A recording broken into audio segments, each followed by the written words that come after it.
Good morning, students. I, Sri Rudra Pratik, welcomes you to the first video lecture of your third semester. In this semester, you are going to study about the concept object-oriented methodology. It is a part of Java, where you are going to learn how to do codings in Java and the basics concepts of Java. In our first chapter, the topic is the basic concept of object-oriented programming. Before going to object-oriented programming, you have to learn what is the concept of that. What is object-oriented programming? Now, basic concept of object-oriented programming. Object-oriented programming is the principle of design and development of programs using modular approach. As you know that the programs are divided into different modules, and these modules are again subdivided into smaller modules. In this approach, it provides advantages of real-life application. It focuses on the development of software that is related to real-life applications. It is a type of programming where the basic elements are objects. The programs are built by combining data and functions to operate on data. As you know that object-oriented programming is a paradigm that provides many concepts such as inheritance, polymorphism, data binding, and many more. The programming is represented as objects, which is truly known as object-oriented programming. There are some of the object-oriented programming are C++, Java, C#, Smalltalk, Perl, and Python. In object-oriented programming, the word object means a real-world entity, such as pen, chair, table, computer, and watch. As you know that it is a methodology to design a program using classes and objects. It also simplifies software development by providing some of the concepts like polymorphism, inheritance, abstraction, and encapsulation.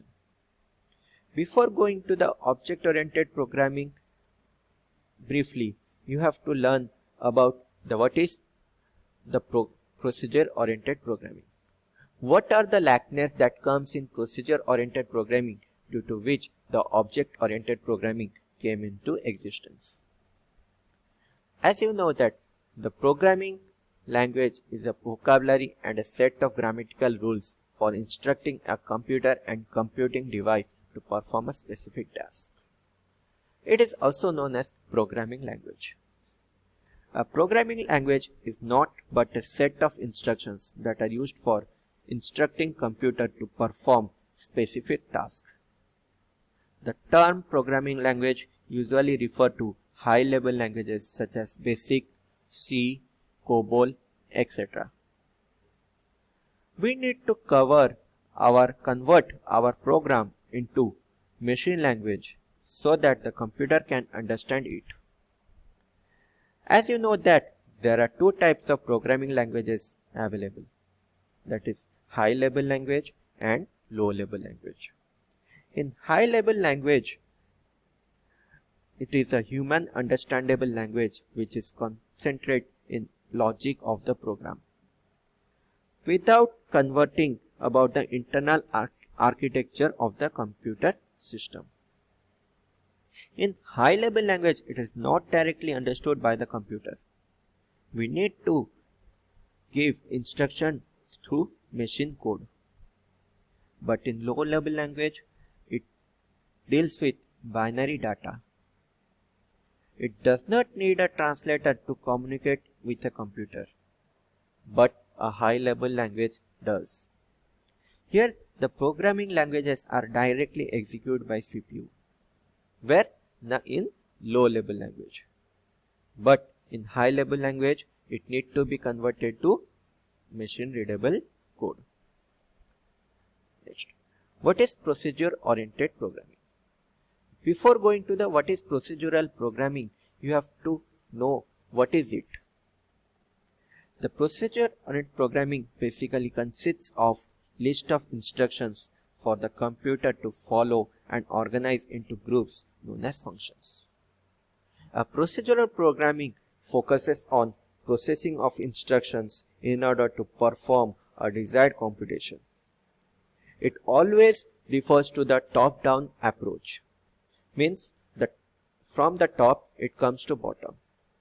The codes always execute from the top to bottom.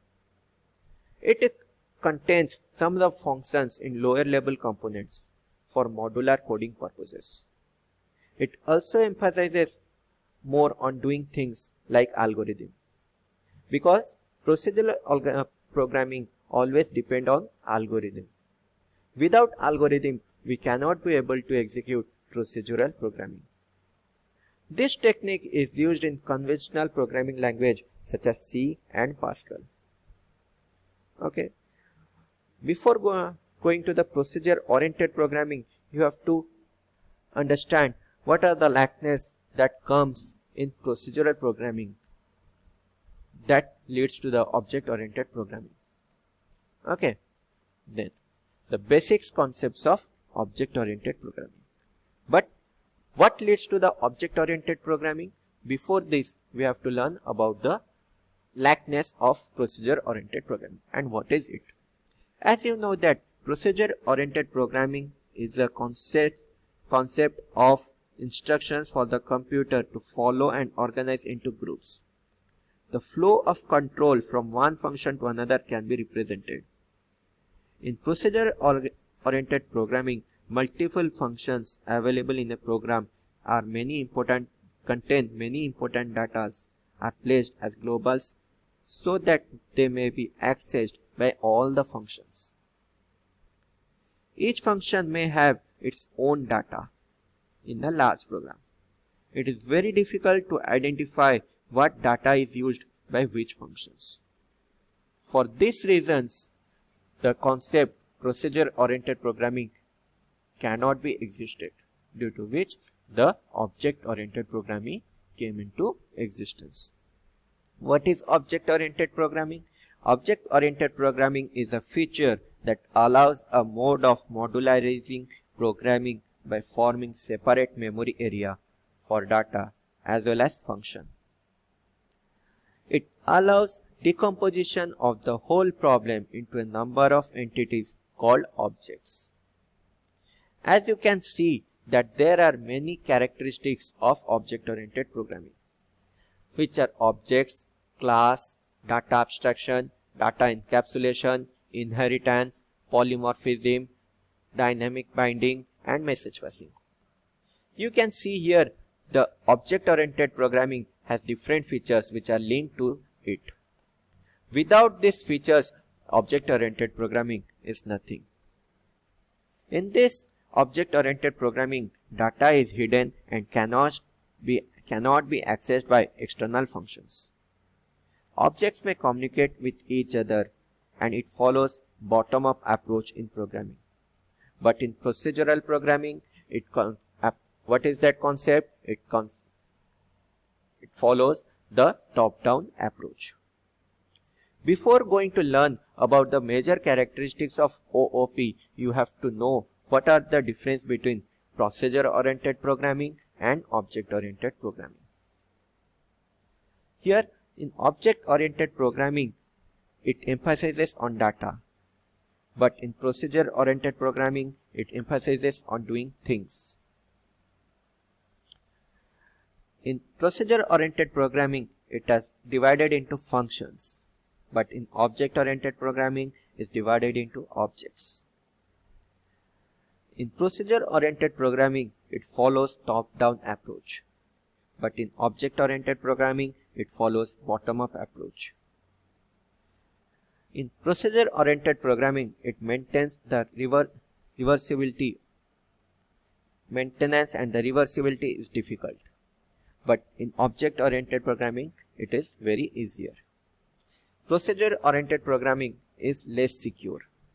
But in object-oriented programming, it is more secure and robust. Now, we will discuss in our next chapter the basic concepts of OOPs and the description of them. Thank you.